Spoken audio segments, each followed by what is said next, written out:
going on, True Star? We're here with LA Sparks point guard, shooting guard. We're here with LA Sparks guard, Brittney Sykes.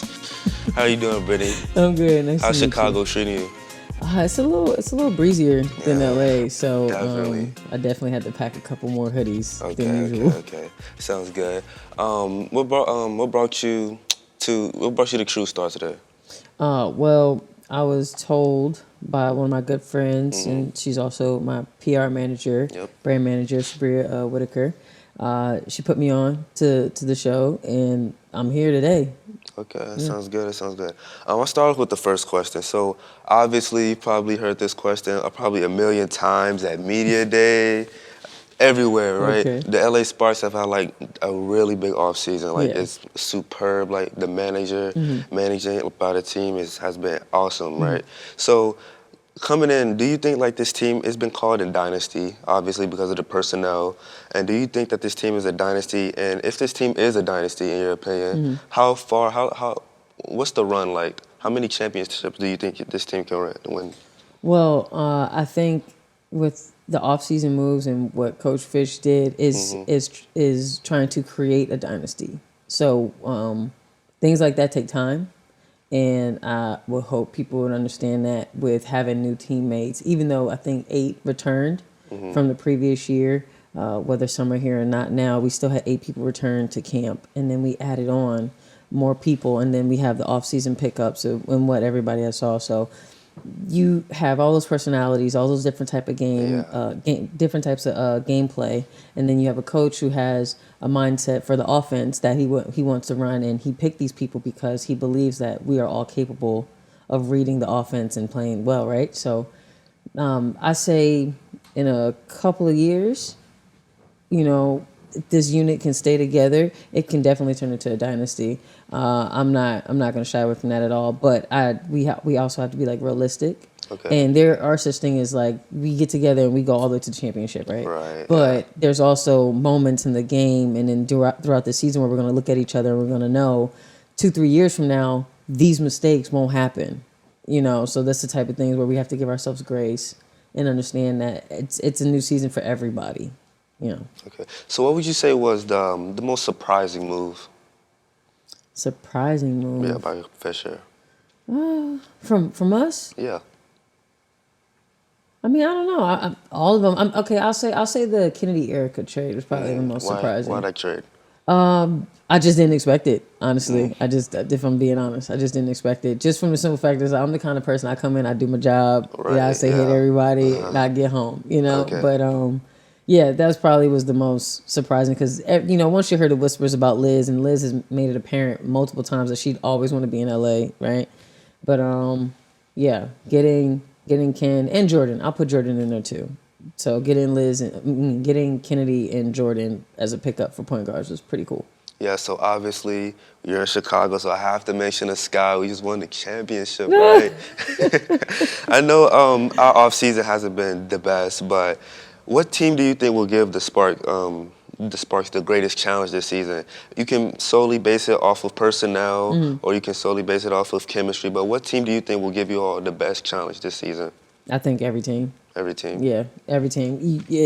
I don't know if you've watched over the last couple years, but the teams that would be looked at as boring or they don't win or they're trash, any negative aspect you want to put towards their team, but I call them sleepers, and they've been sneaking a lot of wins. We lost to Indiana last year, and credit to them. I'm not saying it like, oh, we're supposed to just beat on them, but it goes to show you that any team in the WNBA can win a game. Like, there is no guarantee that you walk in an arena and be like, this is a guaranteed win, because everybody comes to play every night. So I'd say every team is going to give us a run for our money, and we're trying to do the same, So obviously you all are playing in the Crypto.com arena, right? Previously known as the Staples Center. I know a lot of people did not like the name change. Some of you might not have because of your close connection with Kobe and the Lakers and whatnot. But you all will be playing in that arena this season. So the Lakers, maybe it got off to a bad start. How you turning around for LA basketball? And how do you feel about playing the Crypto.com arena? Honestly, I'm honored anytime I get to play in that arena, whether it's called Staples, whether it's called Crypto. Mm-hmm. It's called Crypto, so that's where our home is, right? But I mean, we're looking to turn it around. I'm just happy that we are there from the jump. Yeah. Last year we had to start in the convention center, which we were happy to play in because we had a home to play in, right? But everybody wants to go play at at the arena, So going to Crypto will be fun. It'll be fun to get some wins in there, get the fans in there. Obviously, like you said about the off-season pickups, we know we're going to get more fans to come in because they want to see the new pieces and how everything works. So it's going to be fun. Okay, so obviously many WNBA players, after the season's over, they go overseas to play. Yeah. You played in Australia. How was Australia? Lovely. It was beautiful. It was amazing. It was one of those experiences that I can honestly say it was supposed to happen. Mm-hmm. Like, it happened so fast, how me going to Australia, my agent just called me like, hey, you're going to Australia. I'm like, okay, what part? Canberra. Oh, okay. I go there. I have a 180 approach to leadership and just how I think the game, how I feel the game, how I navigate with my teammates too. So it was one of those things where it had to happen, and I'm glad it did. And it was such a positive influence on my career and my life for sure. Yeah, you kind of dove into like my next question, which was like compare and contrast, like playing in the WNBA and playing overseas. Is it easier? Is it tougher? I know with men's basketball with FIBA overseas, like there's big differences. Yeah. So is it like the same way with the WNBA compared to like the Canberra Capitals, which you played in Australia, that league? Yeah, I mean every country that has a league, every team, like everything is different, right? But I will say overseas you have a wider span of talent. It's a bigger pool. Everybody's playing now because obviously with the league there's only 144. Right. And you see the same 144. Okay. Most of the times because there's only so much wiggle room that we have in this league right now. Mm-hmm. We're hoping that it changes, that it expands because it's crazy. All the talent that doesn't get a chance to even wear a jersey. Yeah. You get drafted now and it still might not mean anything.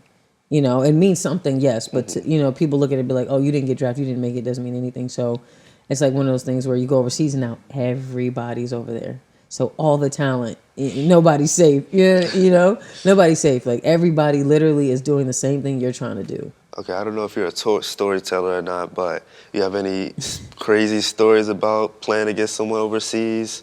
Or playing overseas in general, like something that really shocked you, maybe like a culture shock or whatever. Yeah, I'll say the crowds. And I can't even pick one team, one country, like any country I went to, whether it was a home game or away game, overseas fans are different.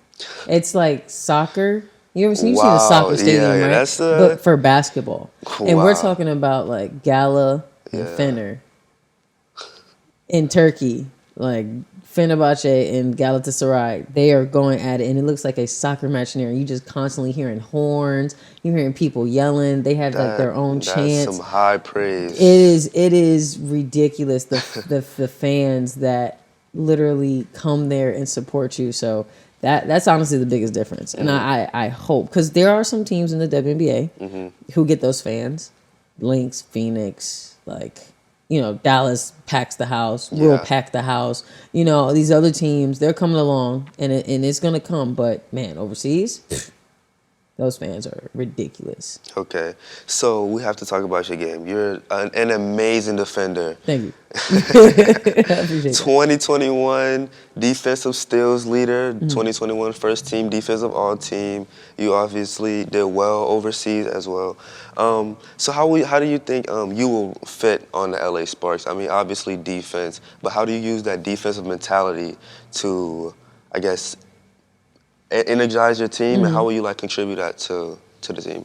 Well, it was one of those things where I had to be real with myself and understand that a part of my gift or talent, whatever you want to call it, right, that allows me to play this game the way I do, I know that my energy is infectious. Okay. I know that when I get going, I could get others going. And I know when I'm not going, others follow suit. So it's one of those things where I had to be real enough to know, okay, whether I want to do this or not, this is something that I believe was a part of my gift and I was like called to do when I'm on the court. Right. So, I just make sure that I just create easier offense for myself and for my teammates coming from the defensive side, right? We get the steals. Now offense comes easier to flow. Now we're the aggressors. We're not the ones getting punched. We're throwing the punches.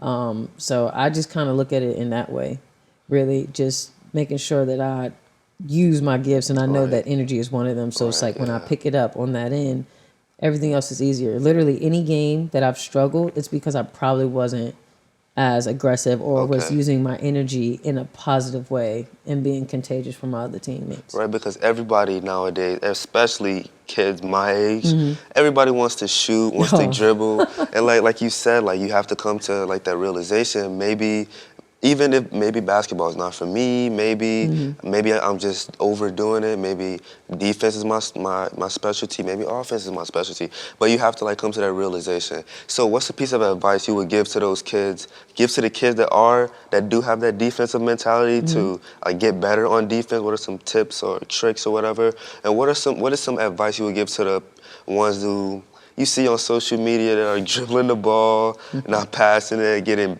bashed in Instagram comments? Okay, so for the ones that play defense, right? Yeah. I'd say, and it doesn't have to be for just the ones that play defense. It could be for ones that want to, don't know how to. I just would say my advice would just to truly understand that defense is, it's a choice, right? So defense is a choice. So there shouldn't be one moment where somebody has to coach you to bring effort, bring energy. That's something that you can control as an individual. That's what makes you a better defender, Yep. What? No. I just said, yeah. Yeah, so it makes you a better defender. And then for those who like to dribble and pass, my advice would be probably to figure out when what you're good at stops working one day or magically like you can't do it. What are 3 other things, right, that can keep you on the floor? Right. Like I would advise them to really figure out, okay, if I'm not shooting my best today, can I be the best passer? Can I be the best screener? Can I be the best vocal player on the court for my team? You have to find ways to be an asset in more than just one way, because then at that point you become replaceable. Yeah, that's actually like a great piece of advice to maybe a lot of people, whoever's watching this, a great piece of advice. So I know you've been around the league, right? So what's the greatest piece of advice you've gotten? Oh, man, never stop evolving. Never stop evolving. Why was that the greatest? Because it's kind of like what I had touched on, like right before we talked on this. Especially in this league, you have to really find ways to not so much stay in the league, but find ways to be an asset in more than just one way. Yeah. If we're playing a game, we're in a championship game, and we all know each other, it's been a series of 5, and I know that you can only shoot from the right wing, and I shut down the right wing the whole game. Yeah. What are you going to do other than shooting that right wing that's going to make you effective in the game? Because that's all it is. Like how much can you affect the game? The more you can affect the game, the better of a player you'll be. And it doesn't have to be just in scoring. It doesn't have to be just in defense. You could be somebody who sits on the bench and never get in.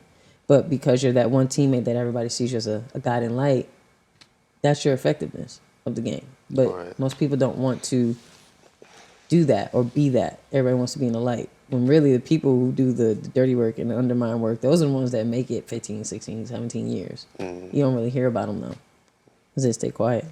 Right. So you've obviously been through the highs, and you've been through the highs, especially through high school. 95 scouting grade, that's incredible. That is incredible.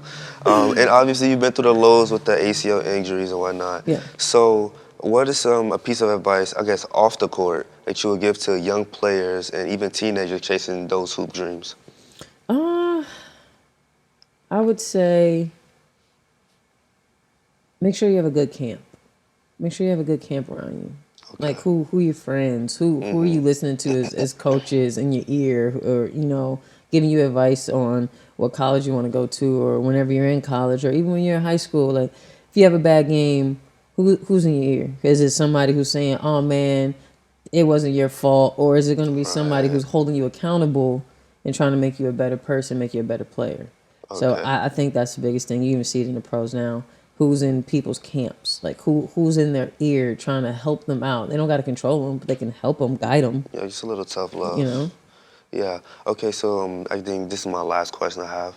So obviously the Griner situation is very touchy for many people around the world. If you have anything to say about that situation, you can obviously say anything you need to say.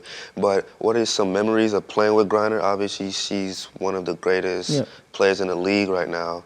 What's some of your greatest memories with Griner as maybe a friend, as a competitor?